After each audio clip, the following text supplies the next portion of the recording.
Welcome to the second video in our how-to video series. In this video we talk about how to take a shade and how to communicate proper verbiage between clinician and technician when doing so. With this, we can jump straight to the point, pick a shade and write A2 on the slip, right? Or maybe A3. That's it, we're done. Thanks for watching and please like and subscribe. Stop, it's not that simple. Smiles are special and as unique as the individual. No two smiles are exactly the same and they tend to change with time. Here at Image Dental Laboratory, we like to provide beautiful, natural looking solutions to even the most complex of dental restorations. Let's go ahead and take a look at some tips and tricks which will make our job in shade matching much easier. Let's get started. Before any shade matching can be attempted, we need to know when it's best to take a shade. Are the teeth dehydrated and has the patient been bleaching? If so, wait a couple of days, at least 7 days or ideally 14 days after bleaching. But first, we need to understand what shade taking is all about. It should be as simple as matching a tab to a tooth and writing it on the slip, but it's not. We aren't simply trying to communicate a single color, and therefore we need to look at the three underlying components when talking about color, which is hue, chroma, and value. Hue is the actual color itself, like blue, red and yellow, whereas chroma refers to the level of saturation. Think of the difference between a freshly painted house roof and then the same roof after 10 years after being exposed to the sun. It's gonna look faded and the intensity of the color would not be the same as on day one. And then finally, there's the value, which refers to the brightness or darkness of the color. Let's see how all of this fits together. For this example, I'm going to use the Vita Classical Shade Guide. Here, you can see the group sets A, B, C and D, and they are referred to as hue. According to Vita's info sheet, group set A is classified as being reddish, brownish. Group set B is reddish, yellowish. C is grayish and D is reddish, grayish. Each hue group set is subdivided into chroma and value. The higher the number, the more chroma the shade tab has, and the lower the number, the higher the value of the shade tab and the brighter it appears. I know, rewind to listen to that again.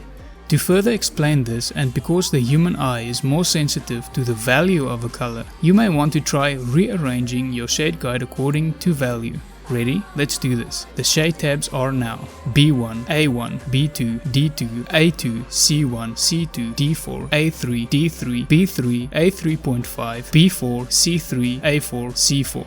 This method doesn't work for everyone and should merely be used as a helping guideline when taking a shade. If it doesn't work for you, you should change it back. But what does this mean? When doing it like this, you arrange them from highest value to lowest value, or on the flip side of the coin, from lowest chroma to highest chroma. Let's apply this in practice.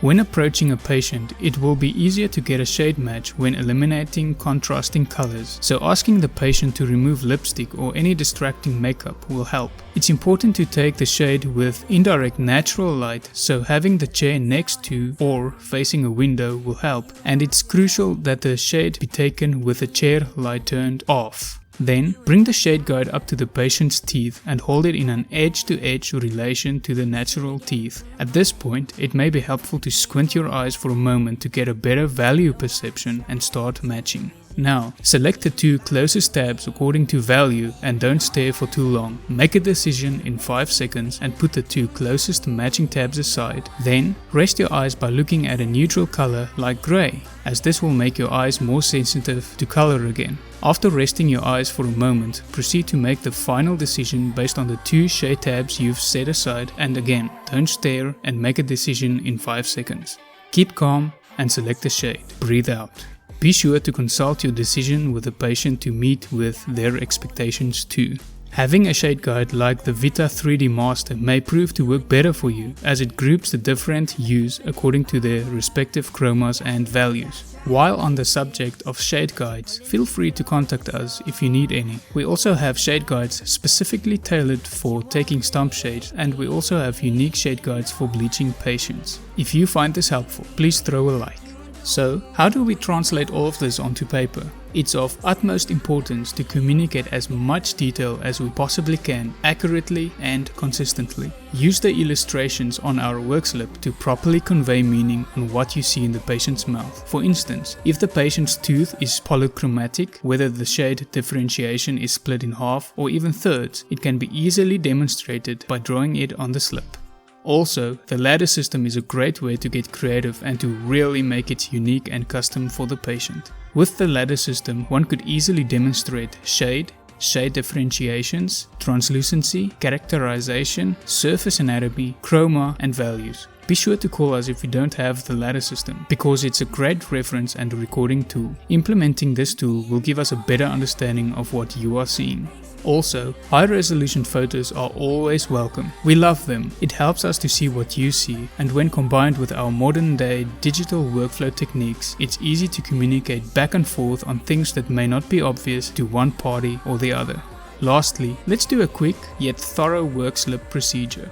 As always, we need the basics: your name, the patient's name, and the exact distance from the very tip of the Eiffel Tower to the most distal part of Saturn when the moon aligns with the bell on the reception desk. Then, it could be as simple as matching and writing A2. If this happens, don't panic, because the moon really does align with the bell from time to time. If not, indicate the different shade variations. Record the location of hypocalcification and degree of translucency or any characterization effect to match and meet with you or your patient's expectations. And when sending photos, it's important to send recent photos and the date the photo was taken. Finally, be sure to replace your shade guides at least every other year, because they also tend to discolor over time, which will make for an inaccurate shade selection. That's it. Thank you for watching and subscribe to our channel for future how-to videos.